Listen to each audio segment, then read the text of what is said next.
Hello, Cancer, May 2024. Ito na po ang inyong reading. Kuha lang tayo ng ilang messages para sa inyo, para sa bagong buwan ito ng Mayo. Ano nga bang may iwan nating mensahe? Mensaheng gabay lamang po para sa mga Cancer ngayong buwan. Message. Cancer. Ayan, agad-agad. Uy. Sige, add pa tayo dyan. Cancer, this month.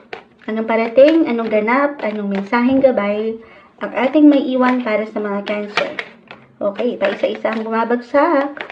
Cancer, May 2024. Ayan na. So, kunin lang natin itong pinaka-umangat. Uy, medyo marami sila, okay?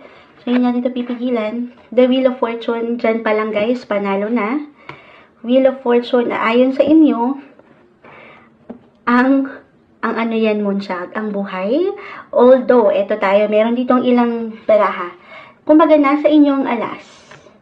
Claim natin yan ngayon pa lang. Knight of Swords, the Six of Pentacles, Knight and Queen of Swords, Queen of Wands, the Emperor, and the Princess of Wands, Reverse. Okay. So, nag-iingat, usaping career muna tayo.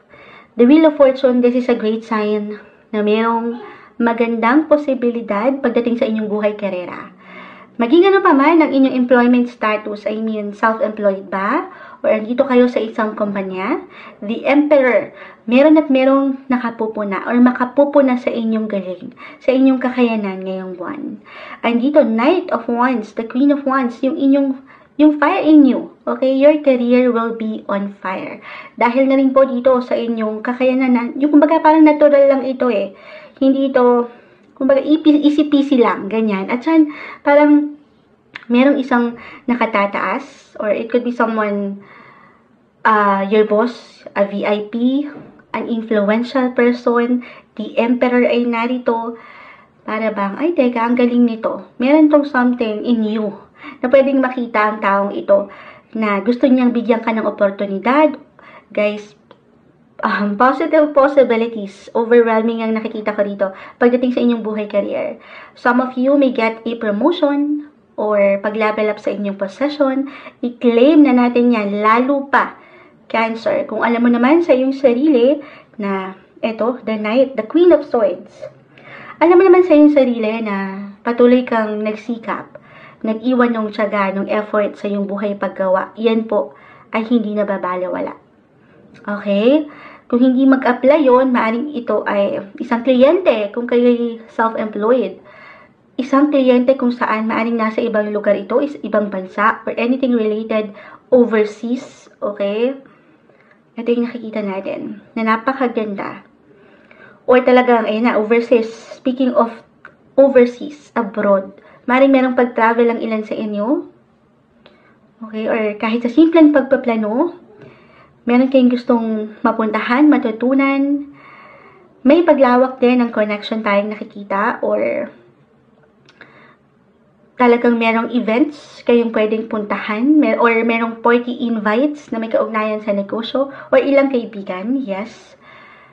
Merong maraming ganap, in short, mapatrabaho man, or ito na, speaking of kaibigan, relationship area, napakalawak niyan.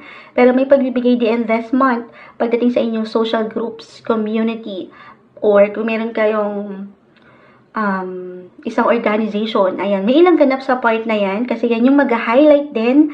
Sobrang mag-a-apply yan astrologically your 11th house of groups. Kaya ako rin naman mention yung ilang bagay. But, ang ganda. So, be open lang din po. As a Cancer, merong tendency minsan ng pagka-low-key. Iba-iba tayo ng paraan dyan. Pero ito naman ay depende rin sa inyong kakayanan or enerhiya. Okay? Kung itong i-claim natin, kung mag-apply na talaga na merong something promotion or offer, opportunity na mag-arise, definitely kaakibat niyan yung ilang responsibility. So, be ready kung nasa sa'yo yan eh. Kung alam mo sa iyong sarili, kung physically, mentally, emotionally, ma-handle mo ba to, then go for it. Yes to opportunity. Pero hindi mo rin naman kailangan mag-yes ng mag-yes. Aalamin mo rin sa iyong sarili kung okay ba, kaya ba ng enerhiya. Okay, yun lang naman. Pero regardless, ang ganda guys, patuloy na merong pag-init sa inyong buhay career.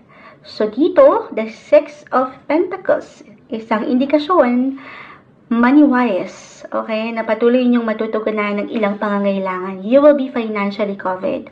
Hindi ka mawawalan. Dahil nga po, tuloy-tuloy yung blessing of work at magandang posibilidad sa trabaho, maambunan ng pera. Ayan. Sana all na lang. Ayan, hindi. Pero dito, lalo pa kung ang ilan sa inyo ay mga providers, breadwinners, or kung meron kayong syempre, mayroong gastusin, may ilang bayarin, napaka-normal, moonchild. Ayan, hindi ka mawawalan. Meron at merong solusyon. I-claim na natin yan para sa'yo. Ngayong buwan, kuha tayo ng ilang final words, advice na may iwan para sa mga Cancer this month. May 2024. Tayo po ay live na live. Ayan, na meron ng umangat. Ang ganda. Tayo po ay live na live sa FB. Maraming salamat sa ilang nananatili. Okay, blessings. Kung hindi ko pa na-mention, actually, kanina ko pa na-mention sa live na yung 11th house of social groups, friendship, community, dyan din po pumapasok yung house of blessings. Ayan, your hopes, your wishes, your dreams, your goal, parating yan sa'yo ngayong Mayo. I-claim natin yan. Para sa inyo, ngayong May 2024, merong blessings. Cancer.